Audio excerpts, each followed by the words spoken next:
ਕੇਂਦਰ ਸਰਕਾਰ ਵੱਲੋਂ ਬਜਟ ਵਿੱਚ ਬੀਮਾ ਖੇਤਰ 'ਚ ਸਿੱਧੇ ਨਿਵੇਸ਼ ਨੂੰ ਵਧਾਉਣ ਦੇ ਰੱਖੇ ਗਏ ਪ੍ਰਸਤਾਵ ਦਾ ਵਿਰੋਧ ਕਰਦੇ ਹੋਏ ਭਾਰਤੀ ਜੀਵਨ ਬੀਮਾ ਨਿਗਮ ਦੇ ਮੁਲਾਜ਼ਮਾਂ ਵੱਲੋਂ ਗੇਟ ਰੈਲੀ ਕੀਤੀ ਗਈ ਅਤੇ ਕੇਂਦਰ ਸਰਕਾਰ ਵਿਰੁੱਧ ਜੰਮ ਕੇ ਨਾਅਰੇਬਾਜ਼ੀ ਵੀ ਕੀਤੀ। ਮੁਲਾਜ਼ਮਾਂ ਨੇ ਦੋਸ਼ ਲਗਾਇਆ ਕਿ ਕੇਂਦਰ ਦੀ ਭਾਜਪਾ ਅਗਵਾਈ ਵਾਲੀ ਸਰਕਾਰ ਆਪਣੇ ਪੂੰਜੀਪਤੀ ਅਤੇ ਵਿਦੇਸ਼ੀ ਕਾਰਪੋਰੇਟਾਂ ਨੂੰ ਖੁਸ਼ ਕਰਨ ਲਈ ਬਿਨਾਂ ਸੋਚੇ ਸਮਝੇ ਤਾਬੜਤੋੜ ਢੰਗ ਨਾਲ ਦੇਸ਼ ਦੇ ਆਤਮ ਨਿਰਭਰ ਵਿਕਾਸ ਦੀ ਰੀੜ ਨੂੰ ਤੋੜਨ ਲਈ ਕੁਝ ਵੀ ਕਰਨ ਲਈ ਬੇਜਿੱਦ ਹੈ। रोज कर रहे LIC अधिकारियों सतीश वधवा, तरन अरोड़ा, नवदीप शर्मा, गुरचरण सिंह आदि ने कहा कि वित्त मंत्री सीतारमण ने केंद्रीय बजट 2021-22 ਨੂੰ ਪੇਸ਼ ਕਰਦੇ ਹੋਏ ਕਿਹਾ ਕਿ ਸਰਕਾਰ ਬੀਮਾ ਐਕਟ 1938 ਵਿੱਚ ਸੋਧ ਕਰਦੇ ਹੋਏ ਬੀਮਾ ਖੇਤਰ ਵਿੱਚ ਸਿੱਧੇ ਨਿਵੇਸ਼ ਦੀ ਸੀਮਾ 49% ਤੋਂ ਵਧਾ ਕੇ 74% ਕਰੇਗੀ।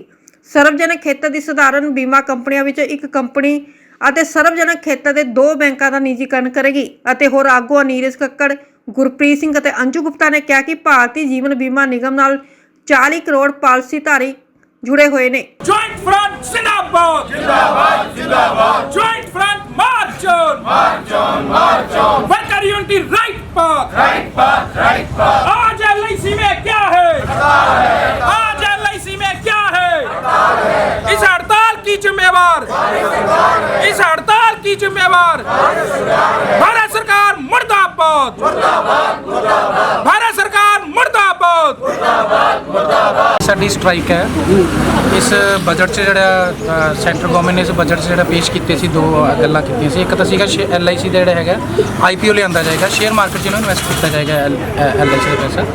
ਇੱਕ ਸੀਗਾ FDI ਜਿਹੜੀ ਹੈ 49% ਤੋਂ 76% ਕੀਤੀ ਜਾਵੇਗੀ। ਔਰ ਨਾਲ ਹੀ ਫਾਈਨਾਂਸ ਮਿਨਿਸਟਰ ਨੇ ਕਿਹਾ ਸੀਗਾ ਵੀ LIC ਨੂੰ ਪੈਸੇ ਦੀ ਲੋੜ ਹੈ। ਉਹ ਗੱਲ ਬੜੀ ਹਾਸੋਹੀਨ ਉਹ ਗੱਲ ਹੈ, ਕਿਉਂਕਿ 1956 'ਚ ਜਦੋਂ LIC ਨੂੰ ਨੈਸ਼ਨਲਾਈਜ਼ ਕੀਤਾ ਗਿਆ ਸੀਗਾ ਉਦੋਂ ਦੇ ਪ੍ਰਧਾਨ ਮੰਤਰੀ ਪੰਡਿਤ ਜਵਾਹਰ ਲਾਲ ਨਹਿਰੂ ਨੇ, ਔਰ ਉਹਨਾਂ ਨੇ LIC ਨੂੰ ਇੰਸ਼ੋਰੈਂਸ ਸੈਕਟਰ ਨੂੰ ਇੱਕ ਮੰਦਰ ਕਿਹਾ ਸੀ ਵੀ ਪਬਲਿਕ ਸੈਕਟਰ ਦੇਸ਼ ਦੇ ਮੰਦਰ ਹੈ। ਤੇ ਉਸ ਟਾਈਮ ਉਹਨਾਂ ਨੇ 5 ਕਰੋੜ ਰੁਪਏ ਇਨਵੈਸਟ ਕੀਤਾ ਸੀਗਾ LIC ਬਣਾਉਣ 'ਚ। ਉਸ 5 ਕਰੋੜ ਦੇ ਅਗੇਂਸਟ ਅਸੀਂ 32 ਲੱਖ ਕਰੋੜ ਰੁਪਈਆ ਹੁਣ ਤੱਕ ਸਰਕਾਰ ਨੂੰ ਦੇ ਚੁੱਕੇ ਹਾਂ। 32 ਲੱਖ ਕਰੋੜ ਰੁਪਈਆ। ਉਸ ਤੋਂ ਇਲਾਵਾ 22 ਲੱਖ ਕਰੋੜ ਤੋਂ ਵੀ ਉੱਪਰ ਜਿਹੜੇ ਸਰਕਾਰੀ ਸੀਵਰੇਜ ਹੈ, ਵਾਟਰ ਸਪਲਾਈ ਹੈ, ਇਲੈਕਟ੍ਰਿਸਿਟੀ ਦਾ ਕੰਮ ਹੋ ਰਿਹਾ, ਇਹ ਸਾਰਾ LIC ਦੇ ਪੈਸੇ ਨਾਲ ਹੋ ਰਿਹਾ। ਹੁਣ ਪਿੱਛੇ ਜੇ IDBI ਬੈਂਕ ਡੁੱਬਣ ਦੇ ਕਗਾਰ ਸੀ ਤਾਂ ਉਹ ਵੀ LIC ਦਾ ਪੈਸਾ ਹੀ ਉੱਥੇ ਇਨਵੈਸਟ ਹੋਇਆ ਤੇ IDBI ਬੈਂਕ ਦੁਆਰਾ ਬਚਾਇਆ ਗਿਆ। ਇਸ ਤੋਂ ਇਲਾਵਾ LIC ਕੋਲ ਹੁਣ ਤੱਕ 440 ਲੱਖ ਬਿਲੀਅਨ ਡਾਲਰ LIC ਦੀ ਐਸੈਟ ਹੈ, ਜੋ ਕਿ ਪੂਰੇ ਵਰਲਡ ਦੀ 75% ਕੰਟਰੀ ਦੀ GDP ਤੋਂ ਵੀ ਵੱਧ ਹੈ। ਤੇ ਫਿਰ ਵੀ ਉਹ ਕਹਿੰਦੇ ਜੀ LIC ਨੂੰ ਪੈਸੇ ਦੀ ਲੋੜ ਹੈ। LIC ਨੂੰ ਕੋਈ ਪੈਸੇ ਦੀ ਲੋੜ ਨਹੀਂ ਹੈ। ਇਹ ਇੱਕ ਪਿਛਲੇ ਦਰਵਾਜ਼ੇ ਥਣੀ ਦੀ LIC ਨੂੰ ਹੌਲੀ ਹੌਲੀ ਕਰਕੇ ਵੇਚਣਾ ਚਾਹੁੰਦੇ ਆ। ਔਰ ਸ਼ੇਅਰ ਮਾਰਕੀਟ 'ਚ ਵੀ ਸਾਰਿਆਂ ਨੂੰ ਪਤਾ ਹੈ ਵੀ 3% ਸਿਰਫ ਰਿਟੇਲ ਇਨਵੈਸਟਰ ਹੈ, 97% ਉਹਦੇ 'ਚ ਕਾਰਪੋਰੇਟ ਘਰਾਣੇ ਹੀ ਇਨਵੈਸਟਰ ਹੈ। ਤਾਂ ਜਿਹੜਾ ਵੀ ਸ਼ੇਅਰ ਉਹ ਖਰੀਦੂਗਾ ਤਾਂ ਉਹ ਕਾਰਪੋਰੇਟ ਘਰਾਣਿਆਂ ਦੇ ਕੋਲ ਹੀ ਜਾਏਗਾ। ਇਸ ਕਰਕੇ ਅਸੀਂ ਅੱਜ ਦੀ ਹੜਤਾਲ ਕੀਤੀ ਹੋਈ ਹੈ। ਸਾਡੇ 40 ਕਰੋੜ ਤੋਂ ਉੱਪਰ ਪਾਲਿਸੀ ਹੋਲਡਰ ਹੈ। ਜੇ ਸਰਕਾਰ ਨੇ ਸਾਡੀਆਂ ਗੱਲਾਂ ਨਹੀਂ ਮੰਨੀਆਂ ਤਾਂ ਅਸੀਂ ਘਰ ਘਰ ਜਾ ਕੇ ਮੁਹਿੰਮ ਚਲਾਵਾਂਗੇ, ਪਾਲਿਸੀ ਹੋਲਡਰਾਂ ਨੂੰ ਨਾਲ ਲਵਾਂਗੇ। ਕਿਸਾਨ ਪਹਿਲਾਂ ਸਾਡੇ ਨਾਲ ਹੈ, ਹੋਰ ਪਬਲਿਕ ਸੈਕਟਰ ਜਿਹੜੇ ਹੈਗੇ ਉਹ ਸਾਡੇ ਨਾਲ ਹੈ। ਤੇ ਅਸੀਂ ਲੋਕਾਂ ਨੂੰ, ਆਵਾਮ ਨੂੰ ਸਾਰਿਆਂ ਨੂੰ ਇਕੱਠਾ ਕਰਾਂਗੇ ਤੇ ਆਪਦੀ ਇਹ ਗੱਲ ਰੱਖ ਕੇ ਤੇ ਸਰਕਾਰ ਤੋਂ ਇਹ ਜਿਹੜਾ ਫੈਸਲਾ ਵਾਪਸ ਕਰਾਉਣ ਦੀ ਕੋਸ਼ਿਸ਼ ਕਰਾਂਗੇ। ਇਹ ਹੜਤਾਲ ਰੈਗੂਲਰ ਜਾਰੀ ਰਹੂਗੀ ਕਿ ਅੱਜ ਦੀ ਸਿਰਫ ਹੜਤਾਲ ਹੈ ਜਾਂ ਇਸ ਤੋਂ ਅਗਲੀ ਰਣਨੀਤੀ ਕੀ ਲਿਖੀ ਜਾਊਗੀ? ਇਹ ਅੱਜ ਦੀ ਇੱਕ ਦਿਨ ਦੀ ਹੜਤਾਲ ਹੈ।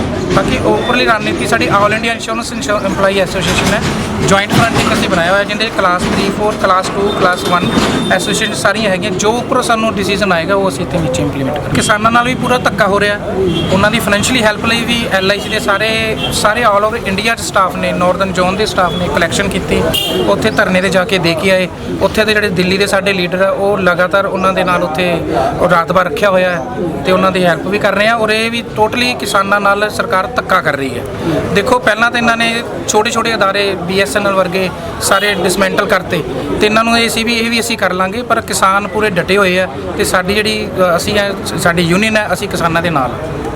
मैं LIC वर्कर हूँ, तो ये हम इसलिए ला रहे हैं, स्ट्राइक की है क्योंकि हमारे जो LIC में जो IPO लेकर आ रही है सरकार, वो हम नहीं लाने देंगे। क्योंकि जो हमारे LIC का जो पैसा है वो हमारे वाटर वर्क्स में, रोड क्रॉस में, हर चीज़, हर किसी काम में आता है। मगर ये जो सरकार है वो गलत नीति अपना रही है। कभी ये रेलवे बेच रही है और BSNL ने कोई बेच दिया। अब इसे जिसके नज़र है LIC के ऊपर है, जो हम होना नहीं देंगे। पहले ये FDI पहले 49 थी, अब है उसको और फिर बढ़ाई जा रही है और हमारी यानी कि सरकार की जो नीति है वो गलत है।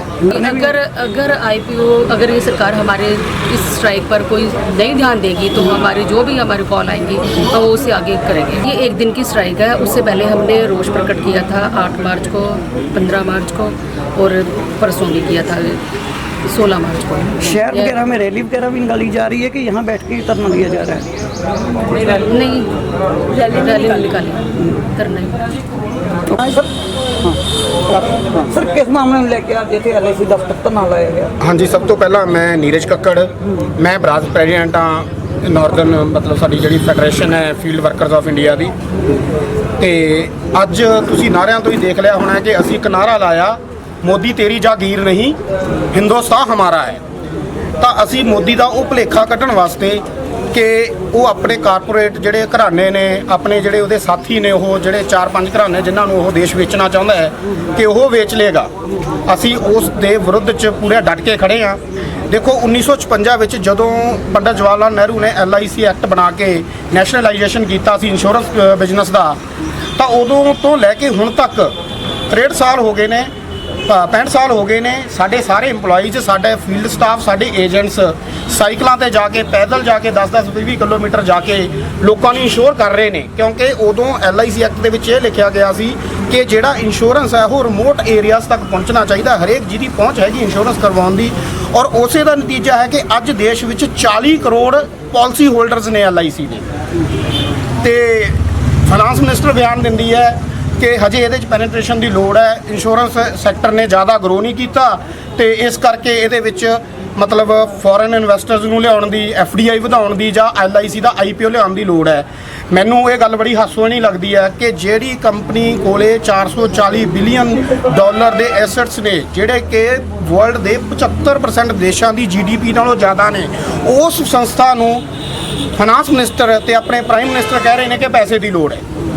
ਠੀਕ ਹੈ ਜੀ, ਅਸੀਂ ਇਸ ਦੇ ਵਿਰੋਧ ਵਿੱਚ ਸਾਰੇ joint front, class 1 union, class 2 union, 3 union, 4 union ਸਾਰੇ ਇਕੱਠੇ ਹੋਏ ਹਾਂ ਤੇ ਭਾਰਤ ਸਰਕਾਰ ਦੇ ਇਹਨਾਂ ਮਨਸੂਬਿਆਂ ਤੇ ਕਦੇ ਵੀ ਅਸੀਂ ਫੁੱਲ ਨਹੀਂ ਚੜ੍ਹਨ ਦੇਵਾਂਗੇ, ਇਹਦੇ ਵਿਰੋਧ 'ਚ ਖੜੇ ਰਵਾਂਗੇ।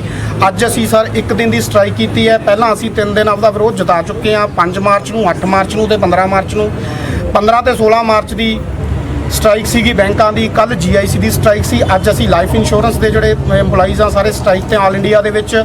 ਔਰ ਜਿਵੇਂ ਸਾਡੀਆਂ ਮਤਲਬ ਆਲ ਇੰਡੀਆ ਲੈਵਲ ਦੀਆਂ ਯੂਨੀਅਨਸ ਕਹਿਣਗੀਆਂ, ਅੱਗੇ ਉਹ ਰਣਨੀਤੀ ਤਿਆਰ ਕਰਕੇ ਅਸੀਂ ਇਹਦੇ ਵਿਰੋਧ 'ਚ ਖੜੇ ਰਵਾਂਗੇ ਤੇ ਕਦੇ ਵੀ ਇਹ LIC ਵਿੱਚ IPO ਨਹੀਂ ਆਉਣ ਦੇਵਾਂਗੇ। ਤੇ ਭਾਰਤ ਸਰਕਾਰ ਦੇ ਮਨਸੂਬੇ ਕਿ ਸਾਰੇ ਪਬਲਿਕ ਸੈਕਟਰਸ ਨੂੰ ਵੇਚ ਕੇ ਆਪਣੇ ਕੁਝ ਚੰਦ ਦੋਸਤਾਂ ਨੂੰ ਫਾਇਦਾ ਪਹੁੰਚਾਇਆ ਜਾਵੇ, ਉਹਨਾਂ 'ਚ ਉਹਨਾਂ ਨੂੰ ਕਾਮਯਾਬ ਨਹੀਂ ਹੋਣ ਦੇਵਾਂਗੇ।